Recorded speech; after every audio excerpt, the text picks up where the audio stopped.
Should we kick this off? Right? Let's do it. All right. Well, Danny Robles is talking about designing for the human AI collaboration. Nice to meet everybody. I'm Danny Robles. we got to put on a show for the people that are going to watch this later, right? So make them feel like it's a concert.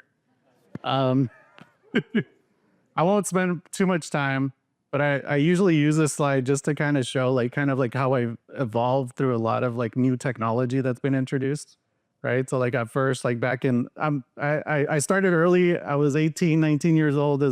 Give me credit for that. But it was back in 99, class of 99. Kind of the internet came in to play. Everybody was kind of looking at that. We were going through the dot-com boom. Everybody's like, get out of there. Guess what? I jumped in, right? And so I became a web designer and really just kind of looking at some of that stuff. And then fast forward to with Matt saying that we've known each other for about, I would say 8 to 10 years. I worked at Nudesic, and that's where I really started applying a human-centered approach to technology. So before I was doing a lot of digital marketing, websites design, logos, branding, it really exposed me to how can we apply some of the stuff and some of the practice that we have to problems like a data migration, or also a problem where they're trying to figure out how do we do that digital transformation to come in. Well, during that time, that's when our beautiful Chat GPT and OpenAI came into play. And so through the partnership with Nudesic and Microsoft, we were able to go out there and start building a lot of use case definition type workshops. The companies were trying to figure out how does AI kind of fit into our plan. Generative AI, I'll be specific to generative AI. How does it fit into our plan? So we put together an education and ideation workshop. Coming to now, I founded my own company, Intentify. It's really just focusing on AI adoption, applying a lot of those techniques to figure out how do we get the humans to be informed, and then how do we get them to adopt it? And then ultimately, how do we make sure the robots don't do something that we don't want them to do, right?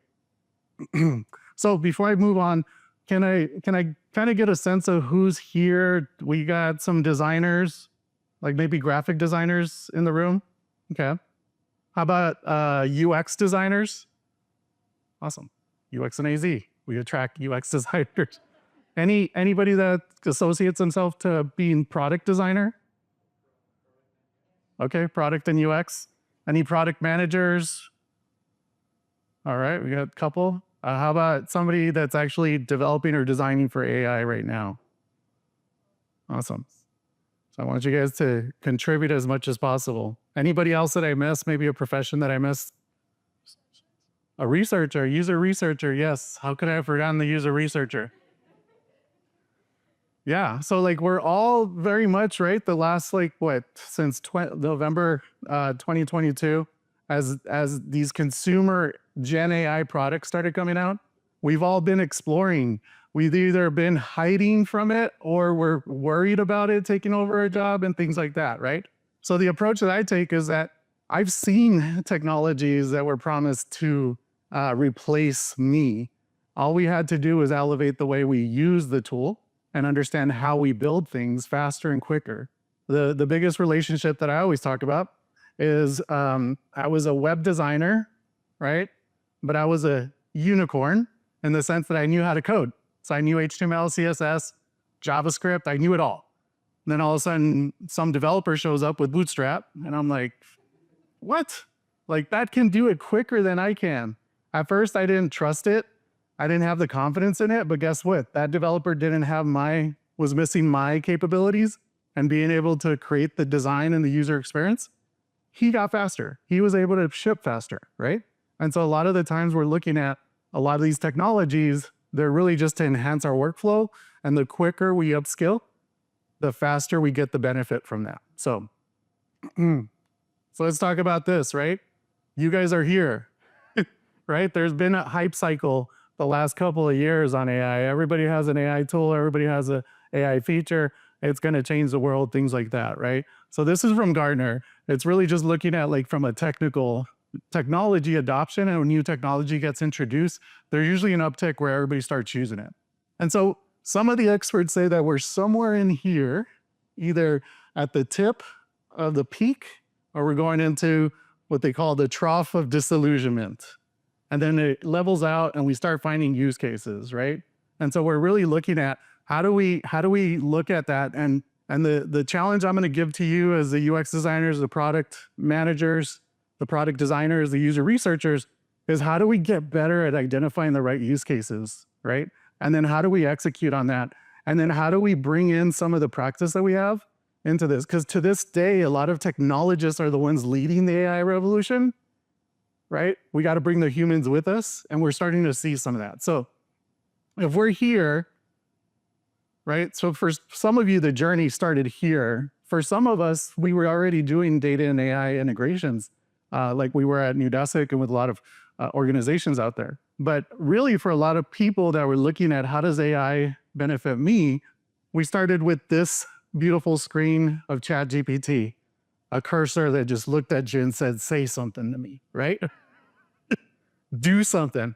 And does everybody remember like what the first prompt that, or what, I wouldn't call it a prompt, but what was the first question you asked ChatGPT, right? It was pretty simple, right? It was probably like 5, 6 words, right? And then as we started looking at that, there's other things that you look at, and we started learning how to prompt. We started hearing about prompt engineering. What's the right way to prompt AI to do what it needs to do for you, right? So we learned about, you know, how to give it a role, right? Tell it to be specific. How do you make sure that, now that was a form of us being able to then tailor and make sure that we're not getting these hallucinations that are coming out of there. I heard somebody say, someone that's a judge, it's like, I want to know what's the difference between the rules of the Hobbit and the rules of the world, right? The real world we live in. So there's a lot of content out there that the AI could get incorrect, and that's where hallucinations generate. But as we went through, now we started looking at more advanced features, and now we're looking at the experience. So this is what the conversation today is. We started looking at, this is Midjourney, the latest version of Midjourney. I don't know if anybody ever used Midjourney. It was very difficult at first, right? You had to get a Discord account. Then you had to invite the AI to your Discord as a real person. Then you had to do all this stuff. And then there's hidden features inside of it. And this is where like we're starting to see a lot of those traditional patterns that you see from a user experience perspective of being able to toggle back and forth, right? Not have to memorize styles. We see Adobe Photoshop, right? Before, I remember when I was working with my team, I had a list of all these different styles that we can execute on. I think, Marissa, you remember, we had like a big old list of things that we can use, different types of artwork, different types of photography, the angle and everything like that, because we were using it to execute on storyboards. But now, you know, you've got these introductions, these new patterns. Then we got introduced to custom GPTs. Who's uses or is aware of what custom GPTs are? Good. Yeah, you can get past the prompt, right? Like you can just, it's a shortcut.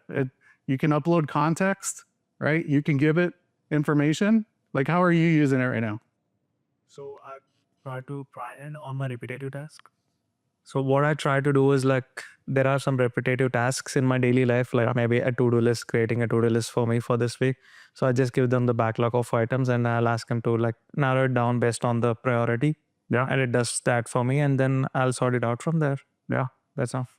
And it knows what you're trying to, it has context, right? Like I've got a couple of GPTs and I'm like, no, I got to find my last one, right? Now that's an experience problem too, right? So like there's new models and I'm going to present some of those and make sure like we need to think about how do we change the experience, right? How do we enhance the experience so that we go beyond just tinkering? The tinkerers love it right now because they know more than anybody else that doesn't tinker. But yeah, ultimately I've got one for my business, right? I've got Intentify custom GPT. I've got one for myself personally, Danny Robles, with all my case studies, everything that I've done in my past, so I can use it to very much summarize and build content for myself, right? But it's just really quick is like, how do you give the AI context? And this is a form of experience because before or in the current state, you would have to have a data strategy. You would have to have your data in the cloud. you couldn't get to this point. So just imagine, like, these are areas where they're making it more available, making it easier for people to come on board and take advantage of the benefits of AI. And then I just recently went through the onboarding on Claude. Now all of a sudden the experience is getting a little more fluid. It's guiding you. It's understanding what do you plan on using that? Who are you? What do you do, right? And it builds you to that. Whereas before, the first chat experience that we had was ChatGPT just saying, write something, right? Now we're starting to guide through that onboarding and really just introducing some of the common patterns we use from an experience way and try to merge them into the AI experience. Has anybody used Claude? Got a couple out, yeah. Are you more of a Claude over ChatGPT or? Yeah, I liked it. It was, yeah, it's great. It helped me create some of these slides and content. So I kind of don't have preference, It's like between Perplexity, Claude, or all the LLMs out there. I kind of I like to test all of them. yeah, I write the same prompt and I want to know what they generate for me. yes, That's how I do it. yeah, and that's another kind of like at a very surface level, you're interacting with different language models, right? They react differently. They were trained differently. And so you're starting to see those experiences, and you do it because you put them up on 3 and you use the same, you're running some tests and saying, okay, what are the results that are coming? Well, what we're looking at is how do we build that so it doesn't have to be as manual as you are doing it right now, right? Because if we look at all these models, there's tons of models, right? We're starting to learn that some of them you can use them for certain things. There's speed, latency, there's things like that. The number of the contest, like the amount of data you need to feed it also impacts that, and cost, right? So there's a lot of little things that we need to figure out. As professional UX designers, how do we make that more accessible? How do we make that more available? And how do we help people understand what's happening underneath the hood, right? And then the sea of things, right? There's a product for everything, right? So this is like a list that I put together. These are 60. You guys could scan that QR code. It's just a list of all these different ones. But you started hearing after you got through all these LLMs is like you started finding very custom ones, right? Like Runway, Cursor. Is anybody using Cursor to do development? Yeah, we got a couple answers, couple of hands. Everybody here, you guys are going to be using Cursor next week. It's going to be fine. You should check it out. Cursor, v0.dev is another one where you can actually build whole systems and applications using that, right? However, we started figuring out, like, as we're going through that, like, you have a lot of people that create workflows, and they're taking a lot of these custom, this is my workflow for a LinkedIn post that I did, but you're starting to really dabble into that. You're doing point solutions, copy and paste, right? I've got a subscription for ChatGPT, custom GPT, understands who I am, my business, and I'm using it as my collaborator because Matt's not available. He's busy working. But or Marissa or Amber, right? And so I'm using it as my collaborator in my ideation. I'm asking it to work with me and understand how can we get some new ideas. And then I'm taking that into Midjourney. Well, actually, I'm using it, and kind of like a lot of people are doing this right now, right? And that's not I don't believe that's where we should stop, right? Because everybody's using it in this way. Anybody using a series of, like, anybody want to talk about your workflow if you're using it? We rewrite. So we do generative AI with SQL. So we rewrite natural language queries to SQL queries, or just-in-time analytics and conversational analytics. So you just have a conversation with your data or some domain, and we bring you a just-in-time dashboard or infographic around that contextualized information. And so our chain goes from your schemas, your prompt, your generation, the embeddings we touch, and then we touch a handful of SDKs or charting libraries. And on top of that, our prompts actually have a system set of injected design principles that we actually took from various different sources that we use. So our flow is about a handful of tools, 2 different models, and 3 different chains. So they can get more complex too. That was a lot, right? Can you guys do that tomorrow? You? Go execute on that tomorrow. No, I mean, that's the challenge. That's the experience challenge we have, right? Like, I'm sorry, what was your name? David. David has this series of things that are working for him. But let's say there was a team of 10, 12 developers. I'm assuming you're a developer or your product.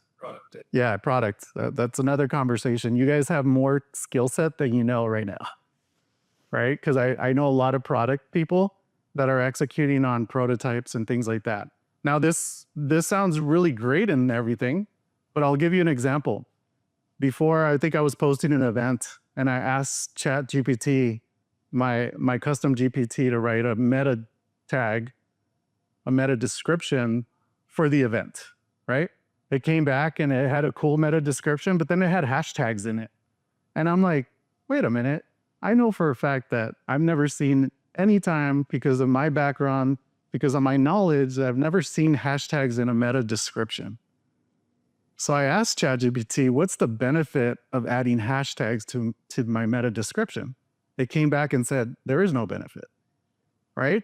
So that's where we really need to understand. And that's where, again, challenging you as the people that are creating the teams, that are creating the products and the user experiences out there, we need to figure out, how do we make that more available? How do we make people aware that maybe somebody that's doing SEO optimization's never done it before, and all of a sudden copying and pasting that, and it could create, like, I don't think that's going to create big issue, adding hashtags, but imagine if there was something else in there. And that's where kind of like where we're at is, you know, I talk to developers and they're like, yeah, I don't really want product owners and product managers to be developing and creating systems across the board, full on applications, and pretending like that's great and it's ready to go. And so we need to figure out how we're going to collaborate, but then also how do we build the interfaces and the new processes to be able to execute on some of that, right? So we look at a lot of this new enablement, and then we had operator, right? And so now we're getting more into the agentic AI conversation. Whereas before, it was these point solutions, these LLMs that were targeted, and we interacted with through conversational UI, right? Now we're looking at, how do we get somebody to execute, right? The promise for operator, I think they released it last week, is that, and you know, I've seen a lot of this, is it could do things for you, like schedule events or go and book a ticket for you, all using your web browser straight out of the bat, right? So this is one way of that agentic AI, as we're getting into that. So we went from conversational and just really looking at language models, but now we're going into more agentic. Has anybody heard about agentic AI? Would you like to explain what agentic AI is? So our agentic, what we're now migrating towards, is the fact that this evolution around that is we can have multiple different mixtures of expert models working together in collaboration with with a set of tools and workflows that they collaborate, delegate, and all sorts of stuff like that. And they operate. We use LangGraph for ours. And so it's like graphical network of models and knowledge graphs and stuff that everything kind of just operates within. Yeah. So we went from the chatbot, right? That what we know traditionally is a chat experience. Then now we're looking at, how do you get an expert in information architecture, right? An agent that focuses on user research, an agent that focuses on user experience design, maybe an agent that works on branding, maybe an agent that actually knows context and has the domain, understands who you're solving for, right? Or even a product designer, a product owner that can work together and execute on that. I've seen it from a development perspective. There's a lot of things that we need to figure out when it comes to some of these things, right? But a lot of it is from a development perspective. You can have a QA, you can have a developer, and maybe an integrations API that work together, and they figure things out and they hash it out, right? Whereas like you have your SEO optimization agent who says, don't put hashtags in my meta description. When it gives me the answer, it's going to be a collaborative effort on both sides, and it'll remove the hashtags from the meta description, right? Does that make sense? And so this is where a lot of people are going into, and you're hearing a lot of buzz around that. But ultimately, when you get into the agentic AI, that's when you start hearing a lot of the innovation that's coming in. And that's where I see the part where user experience experts can really be ahead of the game. Because if you look at this quote that Jensen Huang of NVIDIA, the CEO of NVIDIA, he said that IT departments are going to be the HR departments of AI. They're going to be managing all these agents. How are they going to manage those agents?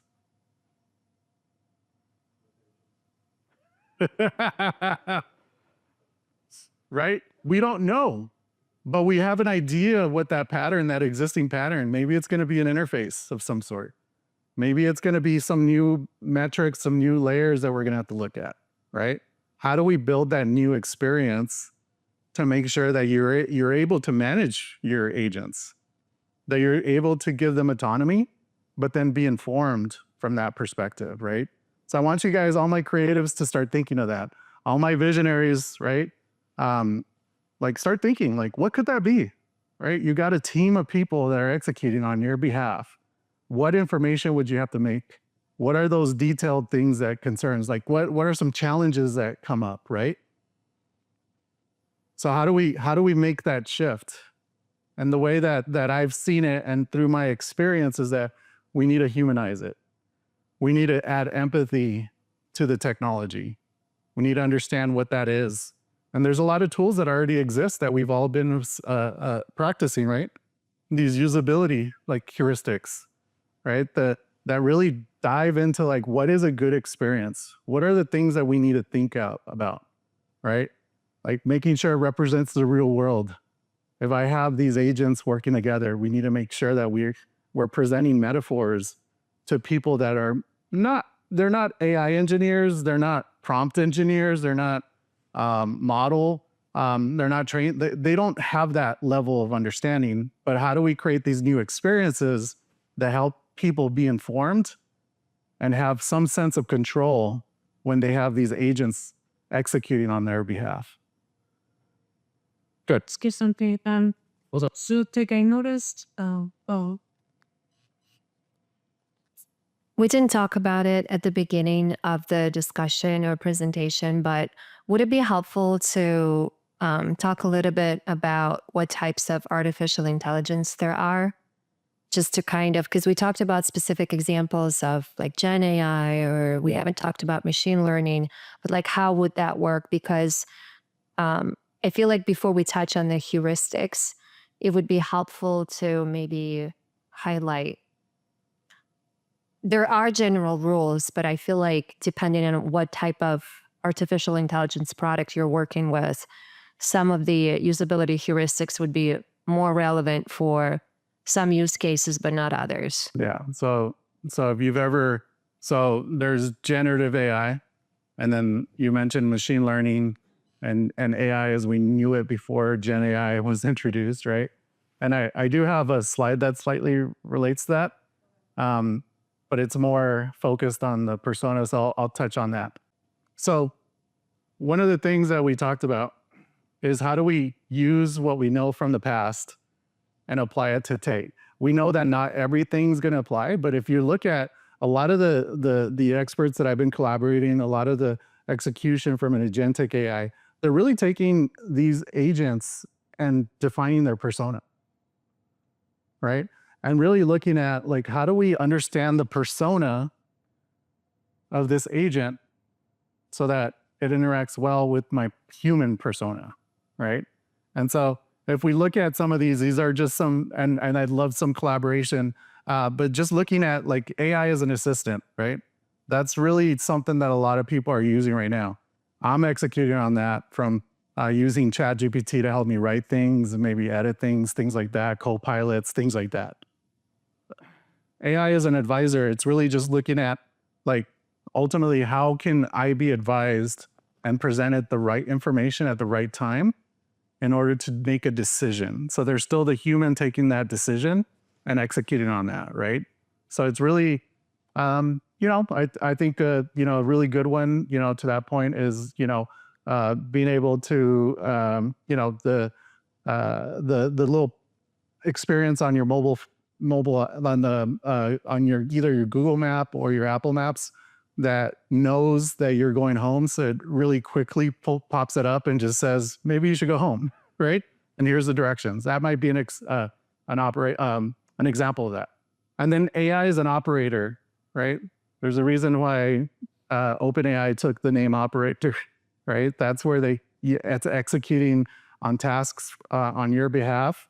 And still you're looking at what are some of the exceptions, right? The things that it can't handle, but it's still taking on some of those pieces in that. And then as an executor, right? That's kind of like the last three.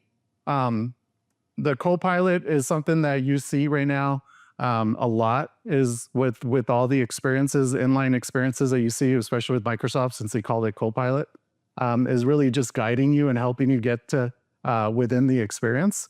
And then, but the executor and the controller, right? So the executor and the controller is like, how does it continue to work autonomously on your behalf based on some goals and your intentions? And so how do we build those experiences is a challenge that we need to come up as professionals, right? We need to figure out, how do we give enough autonomy? How do we make sure that the human and the AI execution come together? And if we look at it from a persona development perspective, there's needs on both sides. And I'll talk a little bit about that. So trust, right?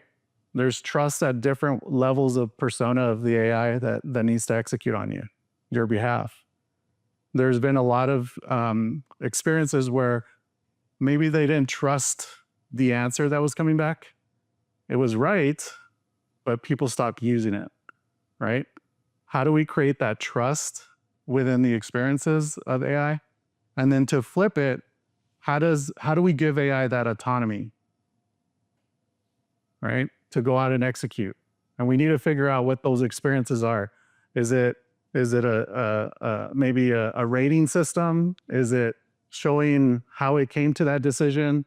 And so on and so forth. What are those experiences that we can introduce into this AI and human collaboration? Confidence, right? How do I have confidence in that it's going to execute on the right way, right? Now that I've created that trust, how do I make sure that I have the confidence that I'm okay letting this AI agent running in the background? I could think of all the bad things that could happen, right? Like all of a sudden there's a LinkedIn post of me somewhere that I don't want to be, or all of a sudden I'm communicating with somebody that I didn't even know, right? And so, and then one of the biggest ones is privacy. When we're talking about giving AI autonomy, we got to give it enough information about us to understand what it should be doing, right? How do we give that information? Some of it is private and some of it is public. How do I navigate that world as I'm working with these AI agents, right? I don't know, there's a commercial with Matthew McConaughey because I watched a lot of football this weekend. I don't know if you guys watched that, but he's talking about how the AI agent, he doesn't have AI agents and that's why he's eating outside and it's raining, right?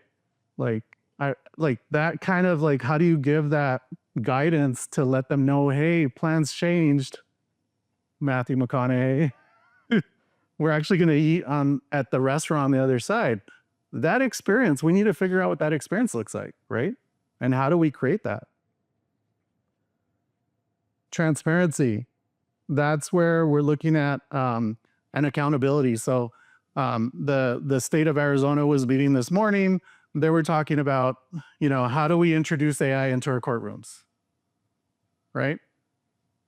They brought up a case in Minnesota where there was two lawyers fighting over these deep fakes. The lawyer on one side had this beautiful citations from Harvard. He's AI expert from Harvard. He had all these citations saying like, these are reasons why I can't remember the use case, but it's basically this deep fake. We need to figure out how my client is going to get, completed, or make sure that there's some bad case that happened within the deep fake. And so we had an AI expert from USC go in and actually physically go in and look at all his citations and they turned out to be fake. Right? So how do we make sure that we're able to trace back to understand where is the AI getting this from? The Harvard AI expert actually used AI to create his legal documents, to create his case, and it went undetected through the court system in Minnesota until some AI expert from USC decided, why don't I look up these references and see where they're coming from, right? So we're going to need to be able to give that traceability. That very smart gentleman or woman like could have benefited from an experience that said, hey, you might want to check these references. I made up some of them, right? So how do we create that experience within the new agentic AI experiences where it's actually giving AI that autonomy? Hey, Danny. Yes. So I have a little bit of story for that. The other day I was had a list of things for my wife to go get at Costco. And I had like all my kids with me. So I'm like trying to see how I can do this in the fastest way possible. And I put in the list of items into ChatGPT and said, I'm going to Costco. They really only have like 2 schematics of their store for the most part, maybe 3. Like, tell me how to get through this as fast as I can in the least amount of time. And it gave back a very convincing answer until I went in and read it and said, they don't have a deli department. You know, they don't have this stuff. They were basing it on like a normal grocery store. I'm literally arguing with it and saying that Costco doesn't have those things. Oh yeah, you're right. But you know, based on your input, I'm like, your input is what I'm looking for, right? Like, I don't understand why Costco schematics weren't actually public or available, you know, for it to look at. So I'm like, you obviously don't know what a Costco is. So I just stopped, but it's just, you have to read it because it looked very convincing on the surface. And I would have went in there and said, like, paper goods aren't at the front of the store ever. So yeah. And you know, there could we think of anything that could have made that experience better, right? schematics. Like, I've seen where, some developers like that, I've seen some AI engineers and new products are actually showing heat maps, or they're actually showing reference, right? Like in that case, like maybe the data was incorrect. So what if ChatGPT would have asked like, hey, I found, before it goes and executes on that, says, I found these locations. Are these the one you're looking to go shop? Yeah, go ahead. I think as a use case study, you should take the same prompt, put it into Gemini that specify the store, and see if it can mine all the Google Maps data from all the users with Androids that have been in that Costco to tell you where to go and what to get. All right. See if you got the same outcome. But you see how we're having to fill the gaps as humans, right? We're having to be aware that, hey, this actually doesn't work for me, right? It doesn't have the context. Like, how do we create those experiences? Yes. So I can kind of speak to that issue, and it's related to like a big weird issue in an AI, which is like the more magical it feels, the less people understand how it works. Yes. And so like, ChatGPT and Gemini and all those, they're really just folding text together. It's just words. It's just like a gibberish generator. But the gibberish can make sense a lot of the time, but it feels like it's going out and like looking stuff up. It's like a, Star Trek computer or something, but it's not doing any of that. It's just like, it just heard a bunch of words and mushed them together. And then it's outputting words that sound like those words that it heard before. It's like I have a 7-year-old. If he like, when he talks, that's what he's doing. He's just repeating things he heard on TV that sound plausible and are sometimes hilarious, but it's like, that's pretty much what these AI systems do. Makes sense. It's not exactly what we're doing. It's hearing that.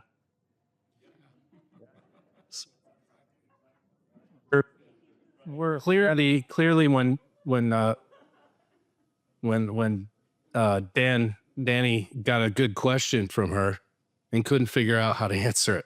It was a good idea. Good deal. No, that's one of the conversations, right? No, yeah.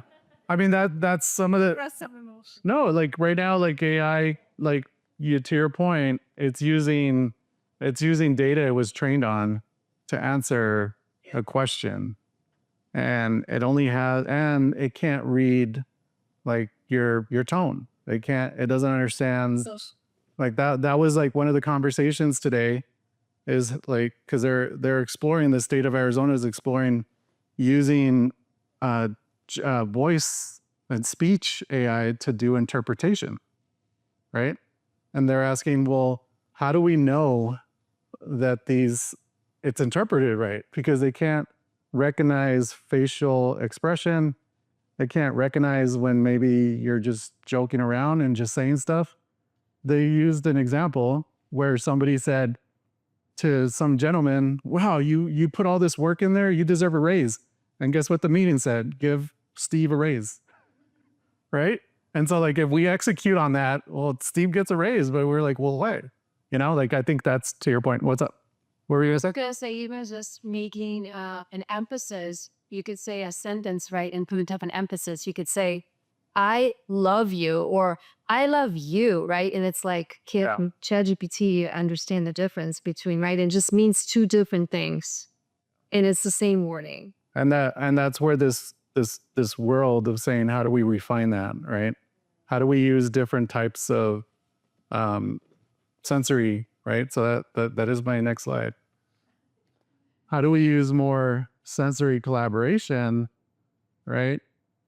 And this is my challenge to this community, is how do we create that? How do we start really experiencing and looking at and thinking as visionaries, what are some of those other sensories we need to bring into that, right? Right now we got speech, we got text, got a little bit of visual, but it goes both ways. If we look at AI as a persona and the humans as a persona, there's things that we need to enable and make available to AI in this new world, right?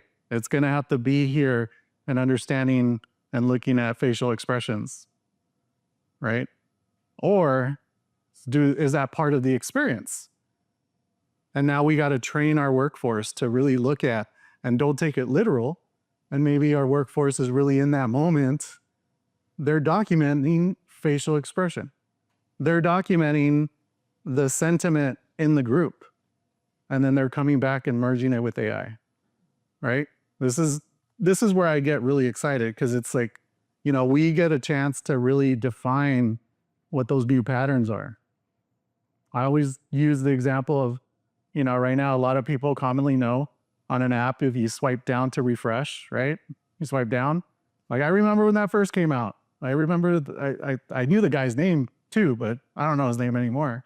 But I know he went to litigation, was figuring out like, can I copyright this, right? But it became a common pattern.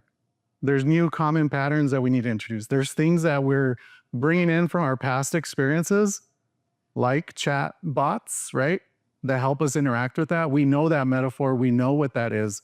But as UX professionals, we need to really expand and really look at, how do we learn with what we've came up with in the past, apply it, and then find those rough edges, right? Find those areas that maybe we need to apply and look at it. And what's that experience, right?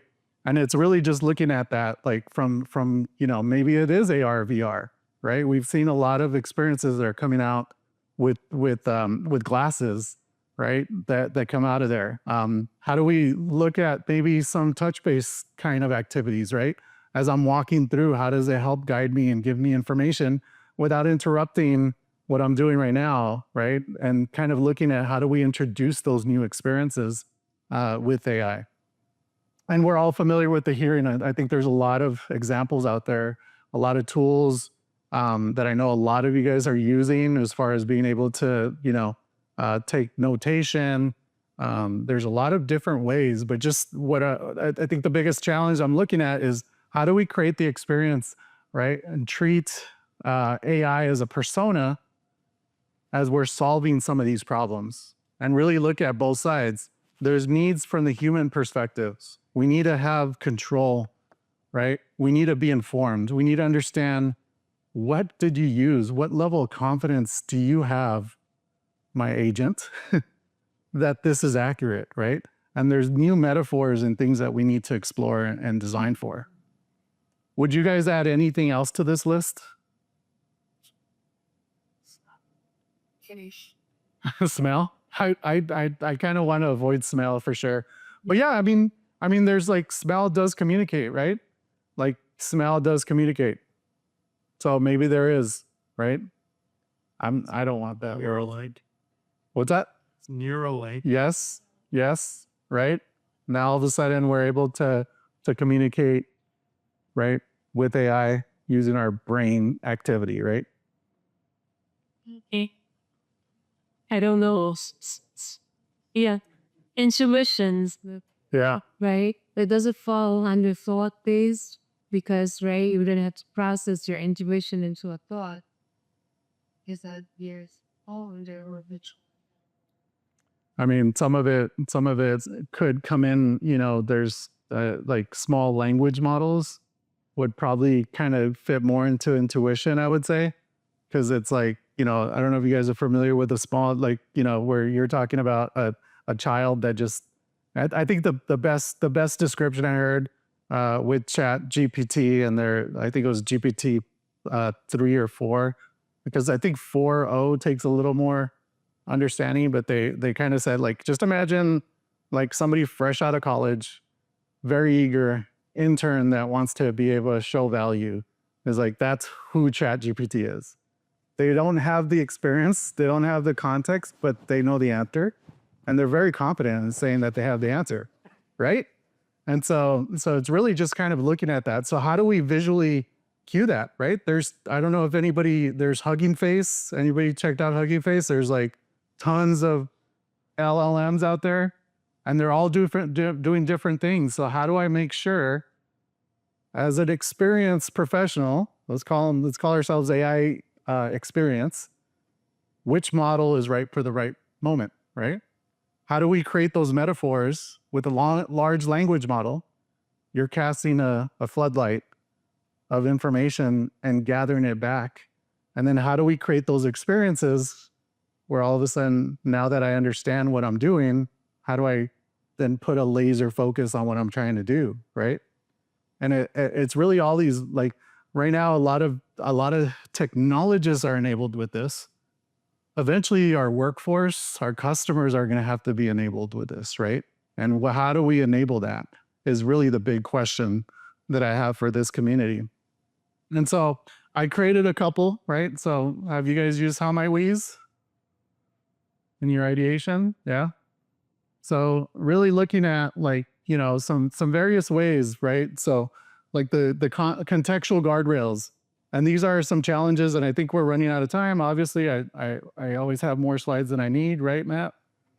But what I wanted to do is kind of, and maybe it's more homework. I'd like you guys to like sketch and ideate on what these new experiences could be. How could the AI interact with the human? I've got this one here with contextual guardrails.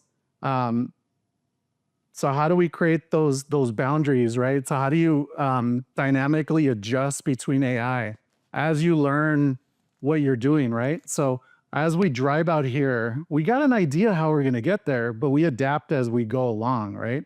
So how do we have AI and these agents communicating back and forth with the human to understand where we're headed? What's the new decision? What decision's being made for me? And am I okay with that decision? Is how do we create that in that experience and really look at that? The predictive collaboration. So where the AI really anticipates the needs, right?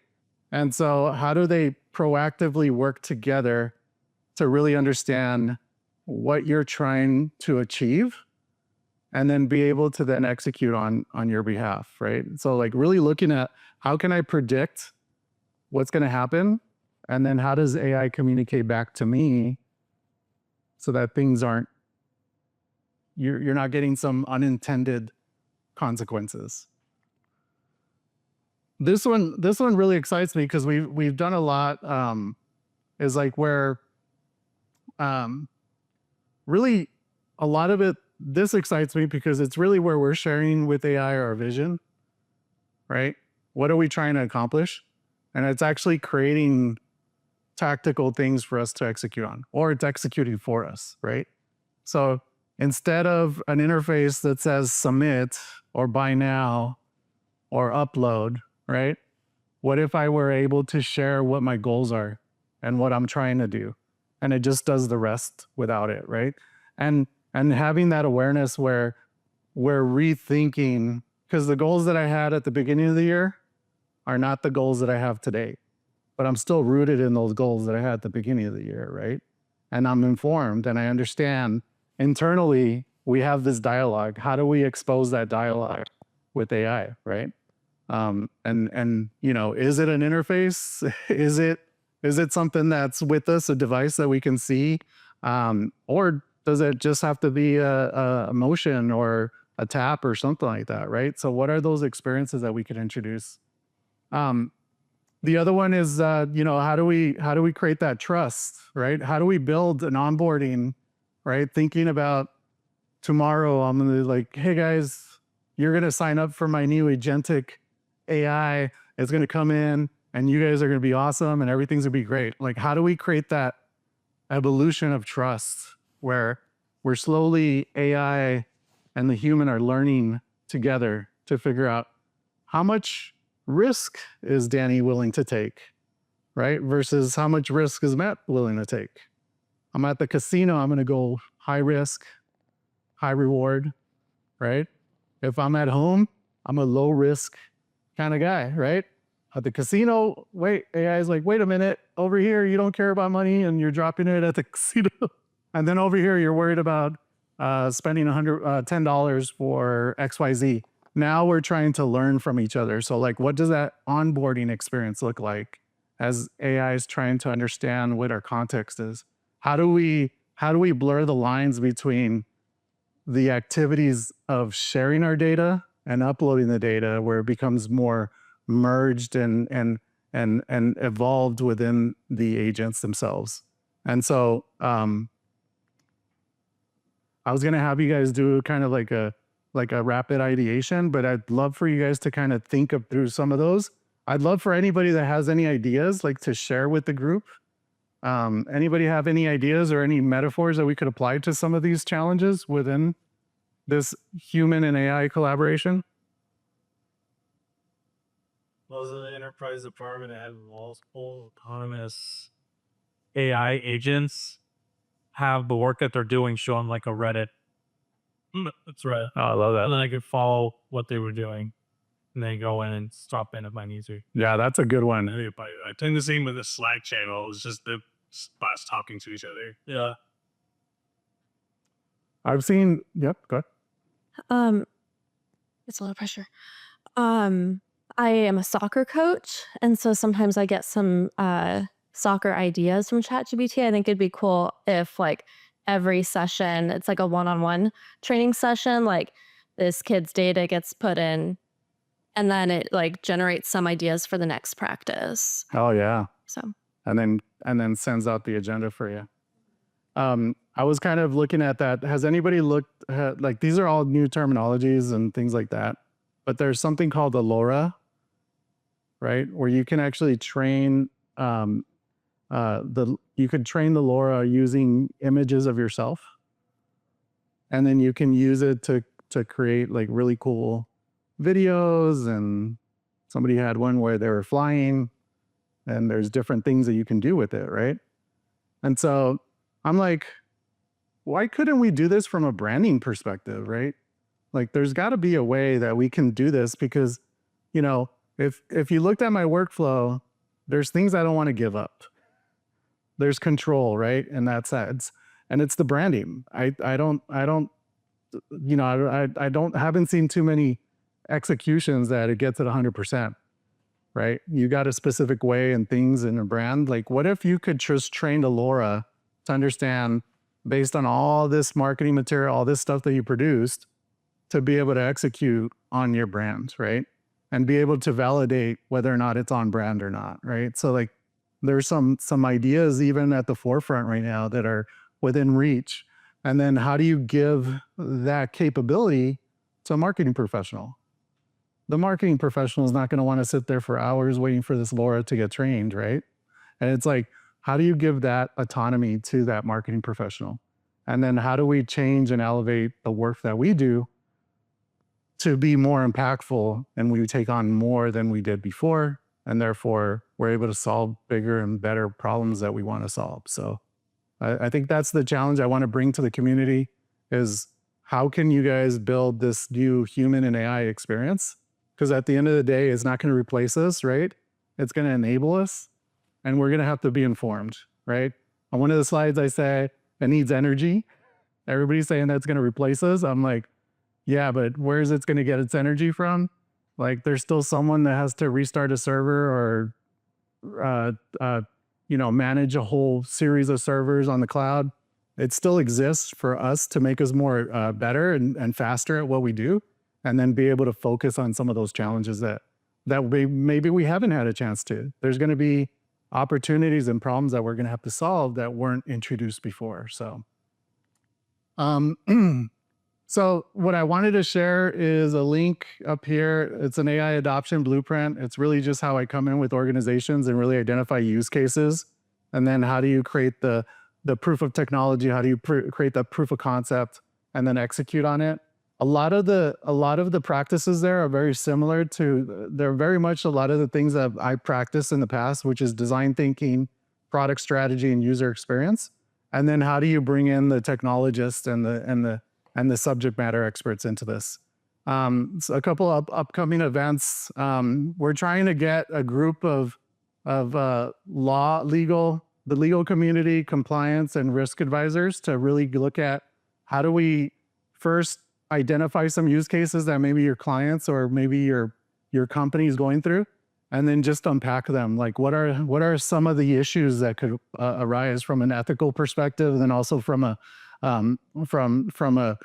security, and then also from a legal impact. I think there's not a lot of legal advice unless you're an enterprise or you're working with Udesic, and looking at that, right? A lot of that's not access, and we want to really unpack that. So I partnered up with the innovation lawyer at ASU to really look at that. And then ultimately what we want to do is make that available to the community.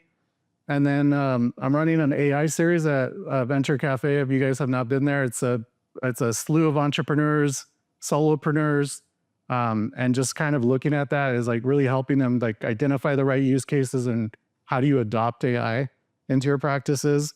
So any questions or any thoughts or any final thoughts before we end this? Awesome.